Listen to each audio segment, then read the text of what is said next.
All right, guys, I thought today was a good day to curl up with a good book and a blanket. It's one of my most favorite things to do. So I'll give you a minute or two. Pause if you need to. Go get a blanket and a snuggle buddy if you need one and a pillow, because today we're snuggling in. All right, hit pause. I'll wait a minute. Okay, today's book is going to be Thumbelina. Is everybody snuggled in? All right, here we go. Once there was a woman who wanted a child of her own so much that she went to a witch for help. The witch gave her a magic seed, which she planted in a flower pot. Soon a pretty tulip began to grow. When the woman kissed the bud, pop, the tulip opened its petals. There sat a beautiful child, no bigger than your thumb. I will call her Thumbelina, said the woman.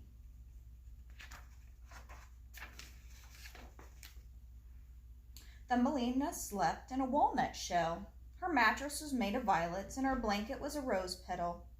Thumbelina used a dish of water for a lake and a tulip petal for a boat.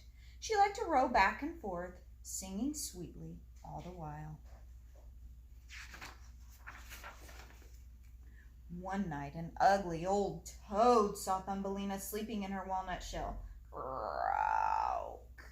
What a nice wife for my son, she thought. She picked up the walnut shell and hopped off out of the garden with it. When Thumbelina awoke on a water lily in the middle of a pond, the old toad said, "This is my son. He will soon be your husband." Croak. Could you imagine waking up and being told you're going to marry a toad? I wouldn't be very happy. Thumbelina began to cry. She didn't want a toad for a husband. Fortunately, some fish heard her crying and nibbled through the stalk that held the water lily in place. Away floated Thumbelina. She tied one end of her sash to a butterfly and the other end to the lily. Soon the ugly toads were left far behind. But suddenly a huge beetle appeared. He snatched Thumbelina from the water lily. He flew with her to the top of a tree and told how pretty she was, even if she wasn't a beetle. But the other beetles laughed at Thumbelina.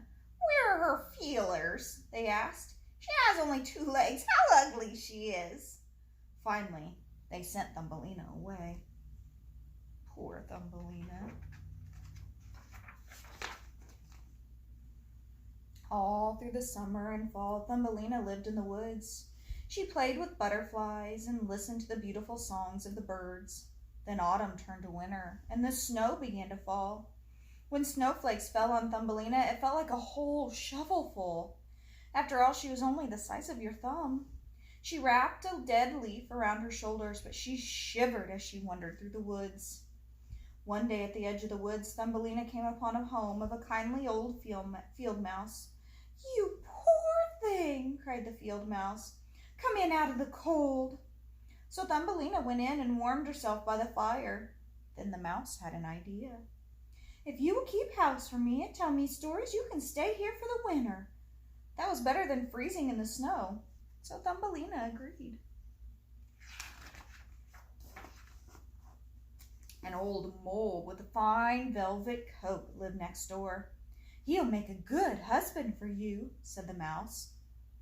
But Thumbelina didn't want to marry a mole.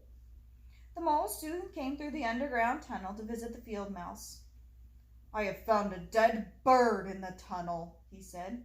"Follow me and I will show it to you." He made a hole in the ceiling of the dark tunnel to let some light in. There on the floor lay a swallow, still and cold. The mole said, "That's one bird that won't chirp anymore. I'm glad I'm not a bird. They just twitter about in the summer and die of cold when winter comes." And the field mouse agreed. When they weren't looking, Thumbelina knelt down by the bird and kissed it. This might be the same bird that sang so sweetly last summer, she thought. That night, Thumbelina made a blanket out of hay and crept back to the tunnel. As she tucked the blanket around the bird, she heard something. thump, thump, thump, thump. It was the bird's heart. The swallow wasn't dead after all. Thumbelina nursed the bird all through the winter. When spring came, the swallow said, "Come with me into the forest." But Thumbelina said, "I must stay. The field mouse has been very kind to me."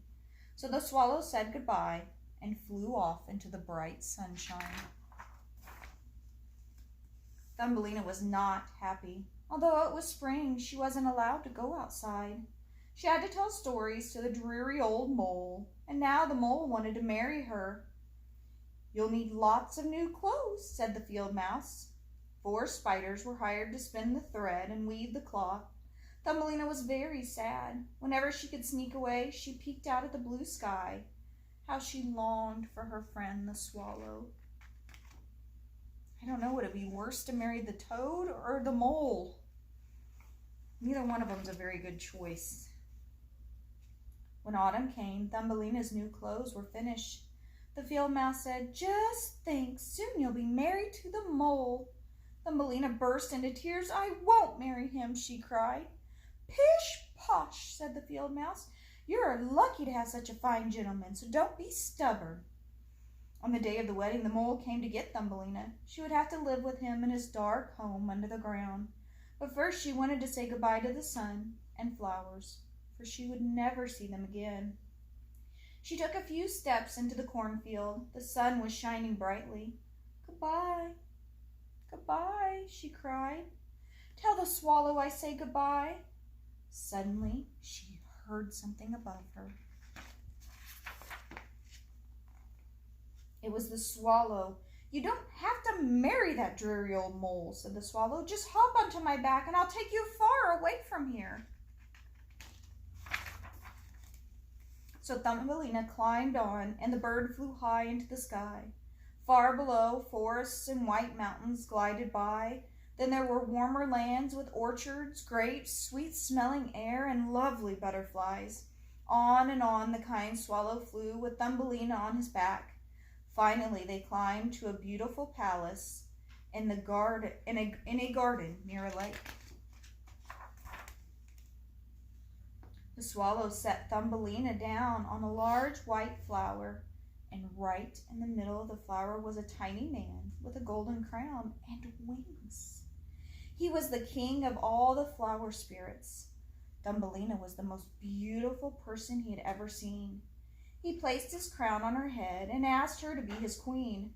How different he was from the ugly toad